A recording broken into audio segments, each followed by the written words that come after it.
Hello student, I hope आप सभी की पढ़ाई बहुत अच्छी चल रही होगी। इस वीडियो में हम सीटेट के लिए हिंदी पेडागोगी का एक लेसन टीचिंग लर्निंग मटेरियल यानी कि शिक्षण सहायक सामग्री टीचिंग एड पढ़ने वाले हैं, जिससे कि हर साल 1-2 क्वेश्चन बन जाते हैं। काफ़ी इंपॉर्टेंट टॉपिक ये हो जाता है। तो क्या होता है टीचिंग लर्निंग मटेरियल? आपने जब ट्रेनिंग की होगी बीटीसी या फिर बीएड जो भी किया होगा, तो आपको जब टीचर्स सजेस्ट करते थे कि आप अपने साथ एक लेसन प्लान ले जाएंगे और साथ ही साथ कुछ टीएलएम ले जाएंगे, मतलब कुछ मटेरियल ले जाएंगे जिससे बच्चों को जो भी आप पढ़ा रहे हैं उससे वो अपने आप को रिलेट कर पाएँ। और जब कोई भी टॉपिक आप पढ़ाते हो बच्चों को और उससे रिलेटेड कोई जिनको बच्चा जानता है, ऐसा कोई सामान, ऐसा कोई कुछ भी, वो चार्ट हो सकता है, ग्राफ हो सकता है, कोई भी खिलौना हो सकता है, कोई भी ऐसा टूल हो सकता है जिससे बच्चे इंटरेस्ट भी लें जिसमें और उनको वो रिलेट भी कर पाएँ कि ये तो मैं जानता हूँ, ये तो ऐसा होता है, और उसमें वो इंटरेस्टेड भी हो सके। तो उनकी पढ़ाई और भी अच्छी हो जाती है क्योंकि बच्चा एकदम फोकस्ड रहता है और उसका कंसंट्रेशन बना रहता है। बच्चा इससे खुशी से पढ़ता है, उसे इंटरेस्ट लेके पढ़ता है। और ये एक चाइल्ड सेंटर्ड एजुकेशन का एक तरीका भी है कि हमें ऐसी चीज़ें करके पढ़ानी चाहिए बच्चों को। तो यही होता है टीचिंग लर्निंग मटेरियल। तो हम कोई भी सामान जब टीचर बच्चों को पढ़ाता है तो जिन भी वस्तुओं का, जिन भी एड्स का वो यूज करता है उसको हम बोलते हैं टीचिंग एड्स। ठीक है, आई होप आपको समझ में आ गया होगा। इसका इम्पोर्टेंस क्या है, क्यों हम यूज करते हैं टीएलएम्स को, वो देख लेते हैं। सबसे पहले तो इससे बच्चों का इंटरेस्ट बढ़ता है। बच्चे उसमें सोचते हैं ये क्या चीज़ है, उसके साथ खेलते हैं, उसके साथ वो जुड़ाव महसूस करते हैं, उनको बहुत ही इंटरेस्ट बना रहता है उससे। दूसरी चीज़, प्रैक्टिकली सीख पाना। अब मान लीजिए आप उनको ट्राइंगल बता रहे हो, आप 3rd या 4th क्लास के बच्चे को ट्राइंगल बता रहे हो, इस तरह से आपने ब्लैक बोर्ड पर बना दिया। अब बच्चे को ये नहीं समझ में आएगा ये एक्चुअल में ऐसे छपा रहता होगा, ये क्या होता होगा, इसके 3 फेस कैसे हैं। बट आप जब उनको ऐसे हाथ में कोई भी चीज़ इस तरह से ट्राइंगल शेप की देते हो तो वो समझ पाते हैं, अच्छा ये ऐसा है। इसी तरह से मान लीजिए आप बच्चे को सर्किल, ऐसे स्फेयर बता रहे हो कुछ भी, तो उनको जब ऐसे गेंद या फिर उसको ऐसा कोई शेप देते हो जिससे वो समझ पाता है, टच करके, फील करके वो समझ पाता है, प्रैक्टिकली सीख पाता है ये चीज़ क्या है। तो इससे उनका प्रैक्टिकल सीखना भी हो जाता है। बच्चा गतिविधियों में एक्टिव बना रहता है। टीएलएम के माध्यम से आप बच्चे को जो है उसमें एक्टिव रखते हो, मतलब वो बच्चा उसमें इंगेज्ड रहता है, वो पढ़ने में रहता है, उसको वो चीज़ें जो है बोरिंग नहीं लगती हैं, उबाऊ नहीं लगती हैं वो, और उससे उसके सीखने की गति भी सुधरती है क्योंकि बच्चा अब इंटरेस्ट लेगा तो कंसंट्रेशन के साथ पढ़ेगा। और अगर उसको आप बस ऐसे कॉपी पेन पे लिखवाए जा रहे हो तो क्या होता है, एक ही टाइम पे क्या होता है कि बच्चा उबाऊपन महसूस करने लगता है और वहाँ पे उसकी सीखने की गति मंद पड़ जाती है, मतलब वो उसे उतना इंटरेस्ट नहीं आता है। पर ये जब चीज़ें इंक्लूड हो जाती हैं या आप कोई एक्टिविटी उनको करा देते हो, ग्रुप एक्टिविटी कोई करा देते हो, तो उनसे बच्चों का जो है वो पूरा बना रहता है, वो इंगेज रहते हैं पढ़ाई में।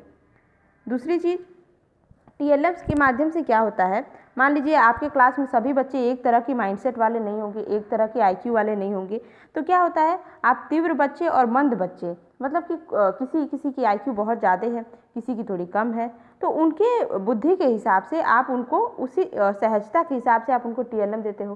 किसी को बहुत अच्छे से समझ में आ जाता है तो वो तो परिभाषा से ही समझ लेगा, वो चीज़ों को, कॉन्सेप्ट को ऐसे ही समझ लेगा। किसी को नहीं समझ में आता तो उसको उसके हिसाब का आप टीएलएम देते हो, उसको उसके हिसाब की चीज़ों से समझाते हो।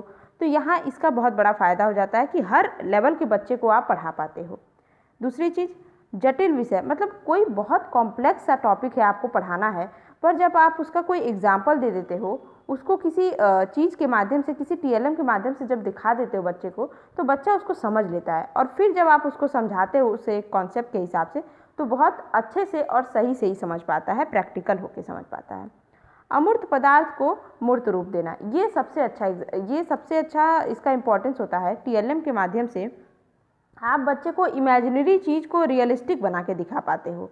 ठीक है, कोई ऐसा कॉन्सेप्ट है जैसे आपने उसको कुछ भी ऐसा बता रहे हो जिसमें कि अब मान लीजिए आपको उसको जोड़ सिखाना है, बच्चे को आपको जोड़ सिखाना है, तो आप क्या करोगे, आप कुछ भी ऐसे दिखा सकते हो, लाइक आप 2 गेंद ले सकते हो, फिर 1 गेंद और ले सकते हो। अब आप बोल सकते हो कि ये टोटल कितने गेंद है, तो बच्चा बहुत आसानी से बता सकता है। फिर आप उसको अलग से फिर ब्लैक बोर्ड पे इस तरह से लिख के जब दिखाओगे तो बच्चा 3 ऐसे करके बता सकता है। मतलब मैंने बस एक एग्जाम्पल दिया है। इस तरह से हम अमूर्त, मतलब आप जो चीज़ इमेजिनरी चीज़ है, मतलब जिसको हम ब्लैक बोर्ड पे बस दिखा सकते हो, उसको आप रियलिस्टिक करके दिखा सकते हो, मूर्त रूप में बता सकते हो बच्चे को।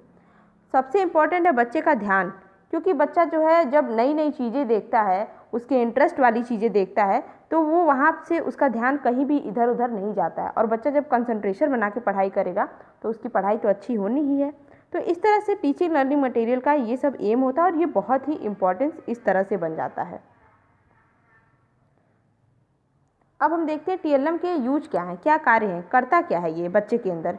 हमने ये सारी चीज़ें तो देख ली कि उसका हम बना क्यों रहे हैं, टीएलएम अपने साथ ले क्यों जा रहे हैं। अब कार्य क्या है, पहली बात तो ये बच्चे के अंदर मोटिवेशन को लाता है। बच्चे कभी कभी सोचते हैं कि आज की क्लास में अगर कुछ नया यूज होगा तो हम बहुत मोटिवेट होंगे, हमें उबाऊ नहीं लगेगा। बच्चे एक्साइटेड रहते हैं, बच्चे मोटिवेट रहते हैं कुछ नया देखने के लिए, कुछ नया सीखने के लिए। ठीक है, तो इससे उनका मोटिवेशन भी बना रहता है।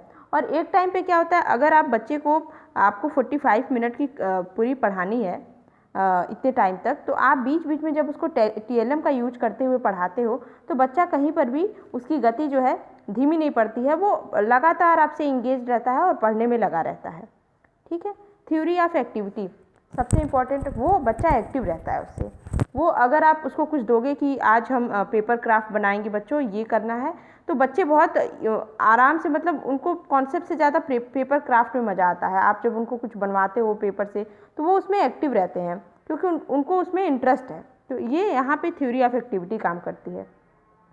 आप बच्चे को कोई, मान लो कोई कॉन्सेप्ट बताना चाहते हो कि लाइक मैं एग्जांपल दे रही हूँ कि पहाड़ों पर इस टाइप के पौधे पाए जाते हैं, तो आप उनसे पेपर क्राफ्ट में इस टाइप की पौधे बनवा लो और फिर बताओ कि बच्चों यहाँ पे कटीले पौधे या इस टाइप के शंकुधारी वृक्ष पाए जाते हैं, मतलब मैं एग्जांपल दे रही हूँ। तो इससे बच्चे खेल खेल में बहुत इंपॉर्टेंट टॉपिक ऐसे ही खेल खेल में सीख जाते हैं, तो ये भी इसका फ़ायदा होता है। दूसरी चीज़ है कि स्पष्टीकरण, बच्चे को एकदम क्लैरिफाई हो जाती है चीज़, जब वो अपनी आंखों से वो चीज़ कॉन्सेप्ट में नहीं बल्कि रियली में वो चीज़ देख लेता है, वो समझ लेता है कि हाँ प्रैक्टिकली ये चीज़ें ऐसी होती हैं।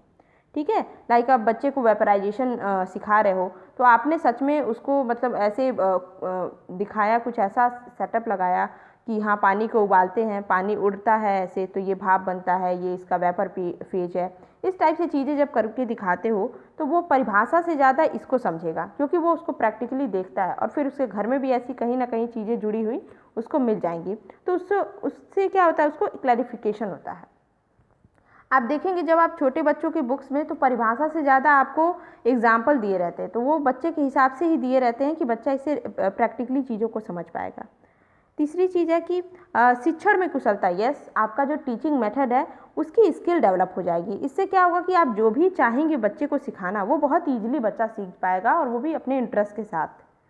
और क्या है, शब्दकोश में वृद्धि, यस, जब आप उसे कुछ ऐसी चीज़ बताते हो, कुछ ग्राफ टाइप की चीज़ें बताते हो, फिर उसको किसी फ़नी चीज़ से या फिर कुछ उसके इंटरेस्ट वाली चीज़ से जोड़ देते हो, तो बच्चा खुशी खुशी उसको याद भी कर लेता है, साथ ही साथ उसका वर्ड स्कोप भी बढ़ जाता है। तो ये भी चीज़ है। एंड ये क्या होती है, एक्सपीरियंस टीचिंग होती है। आप जब बच्चे को कोई ऐसा एग्जाम्पल, कुछ ऐसे टीएलएम से जोड़ के पढ़ाते हो जिसको बच्चा डेली लाइफ में एक्सपीरियंस करता है, तो वो क्या होता है, फिर वहाँ पे वो उस चीज़ से जुड़ाव महसूस करता है और उस चीज़ों को जल्दी समझ पाता है।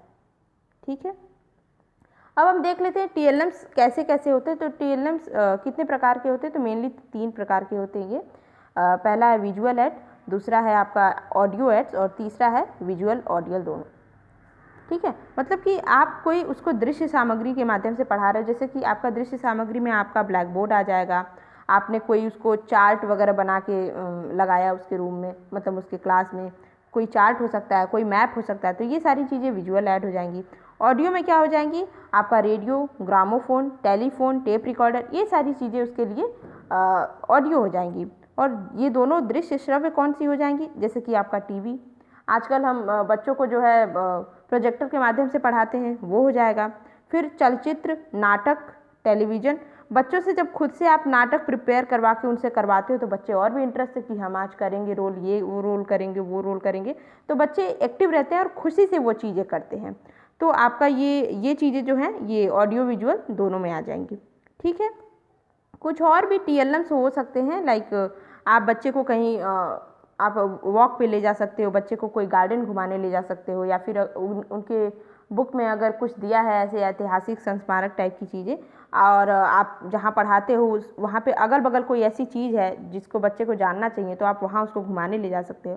Flash card is a very creative TLM काम कर सकता है ये। आप बच्चा इसे सोचेगा कि इससे क्या बन सकता है, तो यहाँ उसकी क्रिएटिविटी भी इम्प्रूव हो जाएगी। तीसरी चीज़ है आप उसको लैंग्वेज वाली कोई खेल खिला सकते हो, लाइक अंताक्षरी, ये नाटक, कविता, भाषण। इससे क्या होगा ना, बच्चे का पहला बात तो शब्दकोश उसका बढ़ेगा। दूसरी चीज़ वो अब भाषा की जब वो खेल से जुड़ जाती हैं चीज़ें तो बच्चा सोचता है कि मैं भी जीतूंगा, और इस माध्यम से ये जीतने के लिए वो क्या करता है, वो और भी सारी चीज़ें पढ़ के आता है और भी सारे भाषा को, कविताओं को याद करता है। तो इससे उसका लैंग्वेज डेवलपमेंट भी हो जाता है और खेल खेल में वो इंटरेस्टेड भी रहता है और दिन भर पढ़ाई में लगा रहता है। और सबसे इम्पॉर्टेंट चीज़ बाल साहित्य वाली जो हम बुक पढ़ाते हैं बच्चों को, इसमें जो बच्चों के हिसाब से उनका मॉरल डेवलपमेंट के लिए जो जातक कथाएं रहती हैं, इसमें क्या होता है, कहानियाँ होती हैं, जिसमें हम पढ़ते थे पहले कि नैतिक शिक्षा वाली हमारी एक बुक हुआ करती थी हमारे टाइम में। उसमें कोई भी कहानी ऐसे लालच बुरी बला है टाइप का ऐसे रहता था और उसमें लास्ट में लिखा रहता था, बच्चों ये कहानी से ये सीख मिलती है। तो इससे बच्चा सीखता है कि हाँ, हमें लालच नहीं करना चाहिए या हमारे लिए ये चीज़ गलत है। तो यहाँ बच्चे का एक तरह से मॉरल डेवलपमेंट भी हो जाता है। तो ये TLM हमने पढ़ लिया और TLM बहुत छोटा सा टॉपिक था पर बहुत इंपॉर्टेंट है। इससे आपका कॉन्सेप्चुअल क्वेश्चन बहुत सारा पूछता है। तो पढ़ाई करते रहें। Best of luck.